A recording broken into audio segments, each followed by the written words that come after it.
I think that a useful starting point is to appreciate that trade unions are key actors in development. And in this context, they understand better the issues that affect them, and they're better placed to articulate the decent work priorities. They would bring it on the table because they've lived experiences. And so it becomes very significant that they should be engaged. And it is an opportunity that comes through with the nature in which the Sustainable Development Goals preparations is undertaken. Thankfully, for instance, the United Nations Sustainable Development Cooperation Framework do recognize the need to engage non-governmental stakeholders. And so it becomes very useful within the broader framework of non-governmental stakeholders that trade unions bring to the table. Issues that pertain to decent work, for instance, issues that pertain to social justice. And so it is important that they are included. The risks of not including them are very huge. One of the first risks, of course, is that with their exclusion, it would be unclear whether there would be comprehensive understanding of the problem and the challenges and the issues that confront them, because they are the ones that know best, so to speak, the issues that affect them. And so being brought onto the table, onto the negotiation table, ensures that there is a correct diagnosis of the problem, which places into better state then the appropriateness of the interventions that have to be done. And so without involving them, there is a risk of interventions not being responsive to the needs, but there's also the risk of the workers' organizations, who are a critical actor in development, not buying into the solutions. And so the ownership would be in question. But not only the ownership, it means that if they are not part of it, they don't understand the processes, it means that the sustainability of the results would also be brought into question. So it is much more beneficial to include them. And I think this is the spirit in which the participatory process for developing the United Nations Sustainable Development Cooperation Framework was conceived.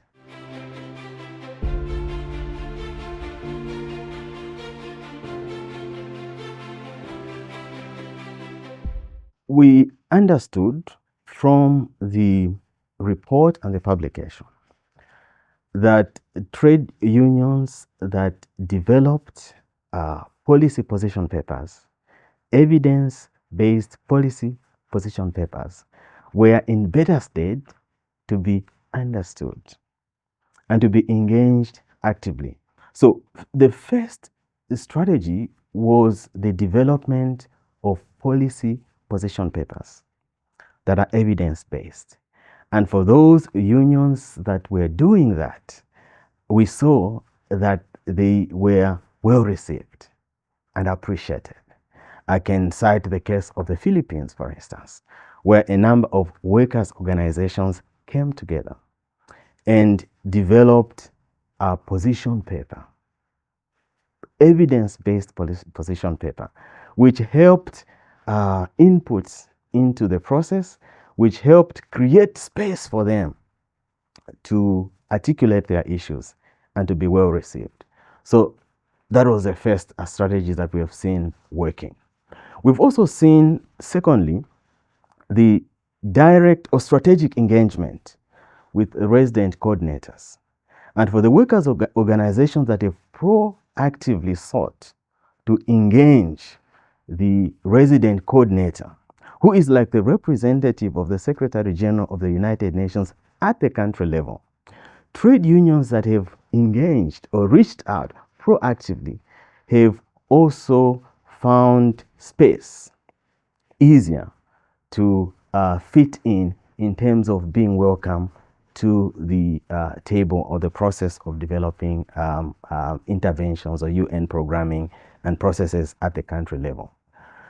We've also seen from our background research that was informing this publication, that trade unions have also been engaging in developing SDG tracking and monitoring methodologies.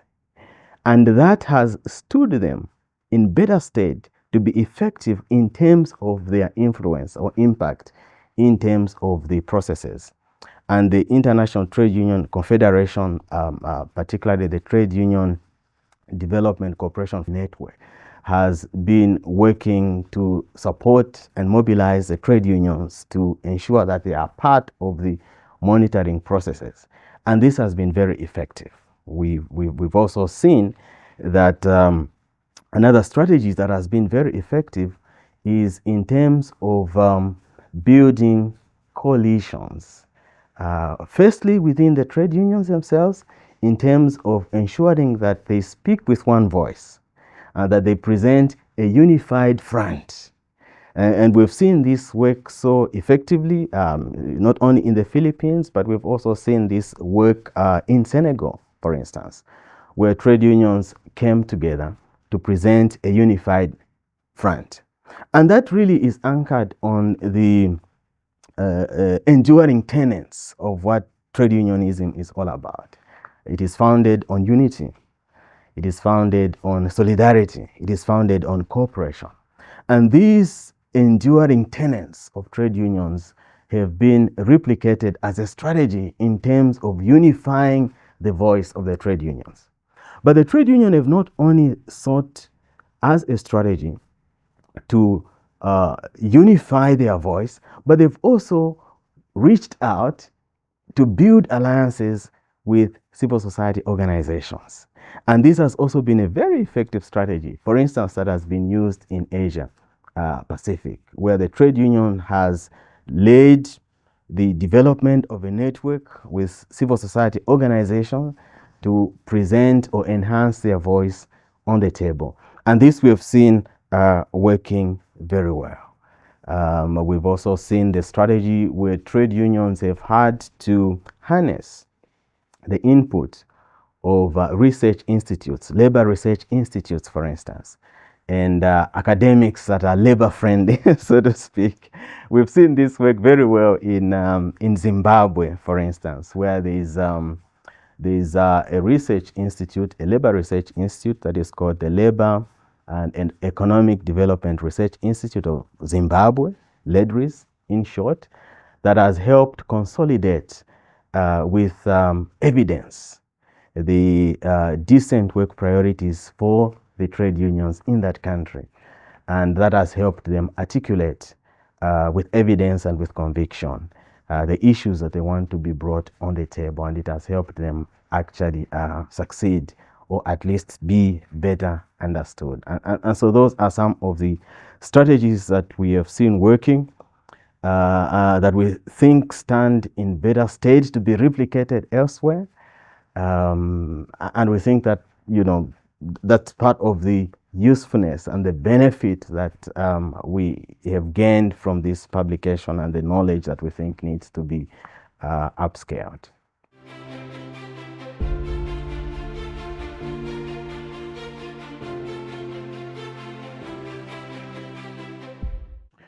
Well, the role of ACTRAV, firstly, was to build the capacities of the workers' organization to, first of all, understand, because you see, the terrain of sustainable development goals and the UN programming and processes at the country level is something that has emerged in the more recent past.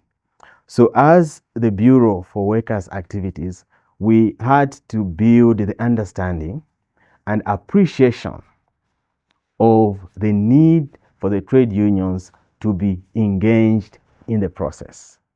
You would be aware, of course, that traditionally trade unions are perceived to be focused more on workplace issues, so to speak, the bread and butter issues, collective bargaining, grievance handling, and issues like that. So that to a greater extent, we had to help draw connections that the sustainable development goals or sustainable development agenda 2030 for sustainable development indeed was as much connected to issues of development as it was to traditional bread and butter issues, as it were. And so we had building on SDG 8, which relates to decent work and growth. We had to help enhance the understanding of the connections that exist through, for instance, seminars, conferences, but also through the development of knowledge products. We have developed, for instance, a reference manual on the connection between the United Nations Sustainable Development Cooperation Framework and the Decent Work Agenda. That helps then for the trade unions, because they are familiar with the Decent Work Agenda as a key social partner in the ILO. And so we had to draw the connection between the elements of Decent Work Agenda and the United Nations Sustainable Development Cooperation Framework. And so built that capacity to understand.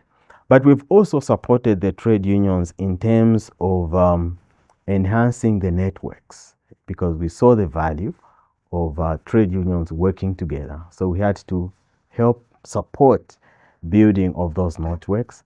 We had to help support the unity, solidarity, and cooperation.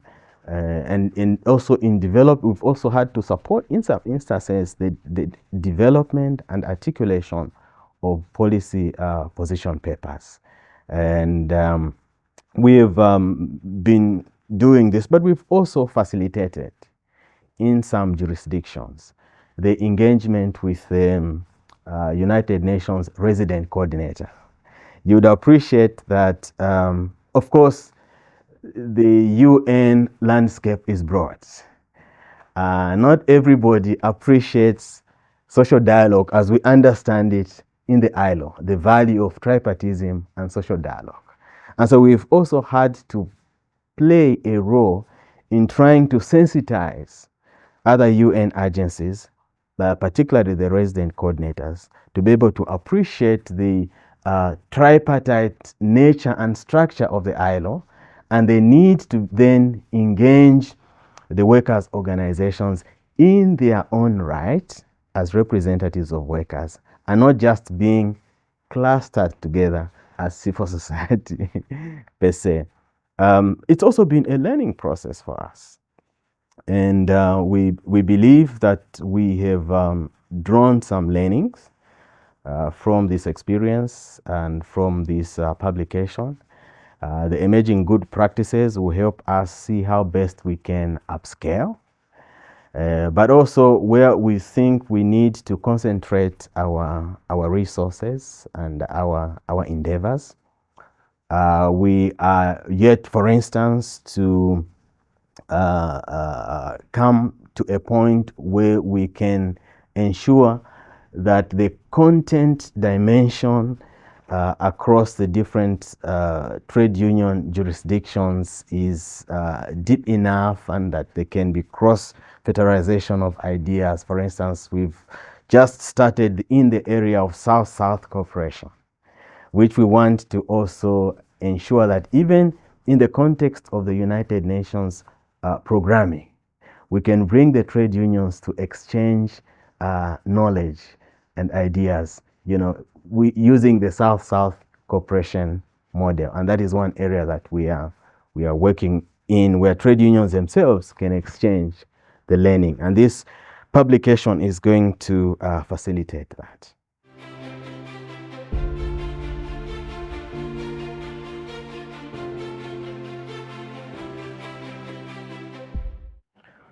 Well, firstly, I think that social dialogue is significant in the formulation of sustainable development policies and programming strategies. And the trade unions bring to the table a wealth of knowledge and understanding of the value of having a conversation around policymaking, a conversation that clarifies misconception and ensures that policy development is inclusive.